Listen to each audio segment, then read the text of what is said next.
ओम नमो नारायण। हाँ, प्रबुद्ध गोस्वामी सज्जनों, आज बिहार के स्मृति शेष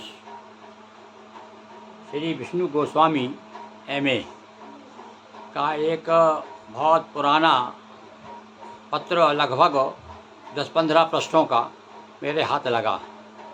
जिस समय हम गोस्वामी विभूति पत्रिका निकाला करते थे, उस समय उन्होंने प्रकाशनार्थ भेजा था, जिसके कुछ अंश हमने उस समय प्रकाशित भी किए थे।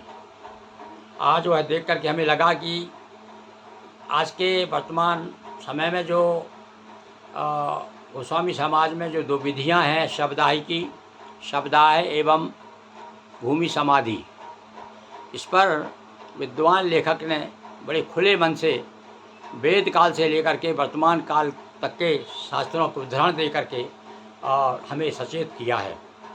निश्चित रूप से यह गोस्वामी समाज के लिए यह आलेख जो है बहुत ही कहना चाहिए कि लाभप्रद होगा। इसका कुछ अंश 16 पृष्ठ में से कुछ अंश आपको समय समय पर मैं सुनाऊंगा। आज मैं सुना रहा हूँ गोस्वामी समाज में अंत्येष्टि की विधियाँ। दो विधियाँ हैं। कुछ लोग अभी भी शब्दाय कर देते हैं और विशेष रूप से पुरातन काल से भूमि समाधि की परंपरा भी है। तो देखिए, विद्वान लेखक श्री विष्णुगिरी जी का क्या अभिमत है, वो देखिए आप। गोस्वामी समाज में अंत्येष्टि की जो दो विधियाँ, रीतियाँ या प्रथा प्रचलित हैं, वे हैं भूमि में गाड़ना, पृथ्वी समाधि, एवं अग्नि में जलाना, शब्दाह। कहीं कहीं सागर या नदी में शव को प्रवाहित जल समाधि कर देने की भी प्रथा है। परंतु आधे इन भूमि समाधि एवं अग्निदाह के पक्ष विपक्ष में कुतर्क प्रस्तुत कर व्यर्थ का विवाद खड़ा करने की अनाधिकृत चेष्टा कतिपय गोस्वामी महारथियों द्वारा की जा रही है। यानी ये आज की समस्या नहीं है, ये उससे समय आज से 50-75 साल पहले का लिखा हुआ ये आलेख मैं आपको बता रहा हूँ। उस समय भी स्थिति यही थी कि कुछ लोग इस पक्ष में है कि नहीं, केवल गोस्वामी समाज को जो परंपरा से चली आ रही है भूमि समाधि ही दी जाए, और कुछ लोग शब्दाय के भी पक्ष में हैं। तो ये क्या कह रहे हैं, जिससे आम गोस्वामी जन आहत है, उधेड़ वन में है, भ्रम में है। अतः मुझे उन्मूलन के लिए आवश्यक है कि अंत्येष्टि की विभिन्न विधियाँ, खासकर भूमि में गाड़ने एवं अग्नि में दाह करने के संबंध में वैदिक वचन, व्यवस्था, धार्मिक मान्यताएं, धर्माधिकारी शास्त्रवेत्ताओं के मतों को जाना जाए। तत्संबंधी उद्धरण प्रस्तुत है ताकि धर्म के मर्म को समझा जा सके। अब देखिए, अब वो ऋग्वेद से उन्होंने शुरू किया है। ऋग्वेद का उदाहरण देते हैं। ऋग्वेद के 5 सूक्त 10, 14, 18 की ऋचाएँ अंत्येष्टि के संबंधित है। इनमें भूमि में गाड़ने, पृथ्वी समाधि एवं अग्निदाह दोनों प्रकार की विधियों का संकेत है। ऋग्वेद में दोनों विधियाँ हैं भाई।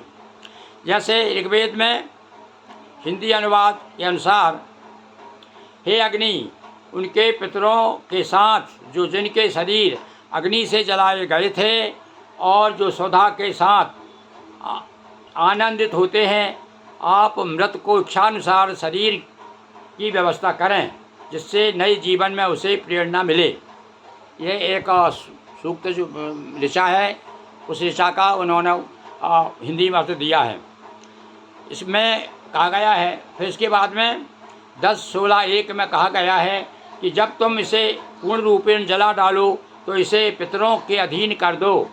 हे मृत व्यक्ति, यह अग्नि जो सब कुछ जला डालता है, तुम्हारे शरीर को रोग मुक्त करे, शेष मुक्त करे।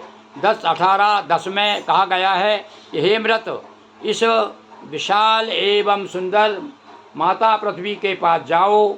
यह नई पृथ्वी जिसने तुम्हें भेंट दी और तुम्हें मृत्यु की गोद में सुरक्षित रखा, तुम्हारे इसीलिए ऊन के समान मृदु लगे। ये पृथ्वी, ऊपर उठ जाओ, इसे ना दबाओ, इसके लिए सरल पहुँच और आश्रय बनो। इस हड्डियों के रूप में मृत व्यक्ति को इसी प्रकार ढको जिस प्रकार माता अपने आंचल से पुत्र को ढकती है। देखिए वेद में इस प्रकार से भूमि समाधि के बारे में उल्लेख आया है। फिर ये 10 यानी दसवें सूत्र की 18 और 11वीं वो ऋचा के बारे में बताते हैं। पृथ्वी ऊपर उठे, अटल रहे, सहस्त्रों स्तंभों इस घर को शोभा संभाले, खड़े रहें। ये घर मिट्टी के, उसे भोजन दें। वे यहाँ सभी दिनों के लिए उसके हड्डियों के रूप में मृतक हेतु आश्रय बने। मैं तुम्हारे चारों ओर तुम्हारे लिए मिट्टी का आश्रय बना दे रहा हूँ। ये आ रहा काय में ऋग्वेद के उल्लेख कर रहा हूँ भाई मैं आपको। मिट्टी का यह खंड रखते समय मेरी कोई आसनों की व्यवस्था हानि ना हो। यानी वो कह रहे हैं कि मिट्टी का खंड जो रख रहे हैं सबके ऊपर, तो क्या मेरी कोई हानि ना हो। पितर लोग इस स्तंभ को अटल रखें। हम तुम्हारे लिए यहाँ आसनों की व्यवस्था कर दें। 10, 18 और ये क्या है 7, 12 है नहीं 10, 18, 22 सबको गाड़ जाने की पुष्टि अथर्ववेद में भी भाई समाधि की व्यवस्था। मानुभूमि ग्रही भुवन, मानुभूमि ग्रही भुवत। अथर्ववेद के ही 18, 2, 14 मंत्र में कहा गया है कि जो ये निखाता, ये परास्ता, ये दग्धा, ये चौदता सर्वास्त्र नग्न यह पितृण हविखे अत्तवे। अर्थात हे अग्नि, उन सभी पितरों को यहाँ ले जाओ जिससे कि हवि ग्रहण करें। उन्हें भी बुलाओ जिनके शरीर गाड़े गए हैं, खुले रूप से छोड़ दिए गए थे या पेड़ों पर गुफाओं में रख दिए गए थे। इस कथन से प्रतीत होता है कि एक ही कुल में भी कालांतर में भिन्न भिन्न अंत्येष्टि क्रियाएं भूमि में गाड़ना अग्निदाह का अपनाई गई हो। ये उन्होंने बताया कि एक ही कुल में वो बार बार चर्चा कर रहे हैं। भूमि दाही की, भूमि मतलब शब्दाही की चर्चा भी है और भूमि समाधि की भी है। अच्छा आप देखिए तो वेद का उन्होंने उदाहरण दिया। समझ रहे हैं आप गोस्वामी जनों, और कितना बड़ा विद्वत्तापूर्ण आलेख मैं आपके सामने प्रस्तुत कर रहा हूँ। ये सब भगवान शिव की कृपा है कि बड़े बड़े विद्वानों ने मुझे अपने आलेखों से और आनंदित किया है और कहना चाहिए कि प्रोत्साहित किया है। सुनिए आगे। आधुनिक काल में भी अंत्येष्टि संस्कार की विधि सम्मानतः आश्वालायन गृह सूत्र के नियमों के अनुसार या गरुड़ पुराण में भी वर्णित व्यवस्था पर आधारित है। स्थानाभाव सीमित पृष्ठ के कारण उनका वर्णन यहाँ संभव नहीं है। एक बात जो कि निश्चित रूप से कही जा सकती है वह यह है कि विभिन्न स्थानों, कुलों, समुदायों, संप्रदायों, समाज में यहाँ तक कि कालांतर में एक ही कुल वंश में भी भिन्न भिन्न विधियाँ परंपरा से प्रयुक्त या प्रचलित होती आई है। एक स्थान समय में अपनाई गई विधि दूसरे सभी स्थान समय में अपनाई गई नहीं पाई जाती। ध्यान देने योग्य है।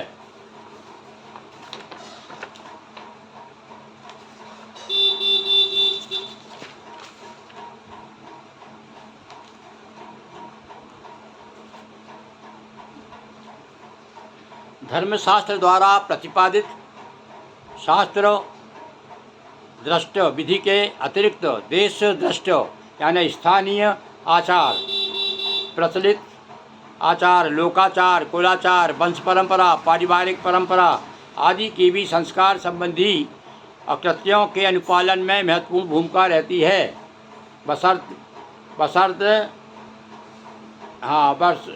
बशर्ते वे वैदिक वचनों एवं धार्मिक व्यवस्थाओं के प्रतिकूल न हो, विरोध में नहीं हो। निसंदेह इन्हें भी धार्मिक मान्यता प्राप्त है और ये सभी प्रामाणिक एवं अनुल्लंघनीय माने जाते हैं। तो लीजिए, ये बहुत सी जानकारी आपको आज हमने दी। इसका शेष भाग हम आपको कल सुनाएंगे। आपकी अपनी प्रतिक्रियाओं से हमें लाभान्वित करें। बहुत बहुत ओम नमो नारायण।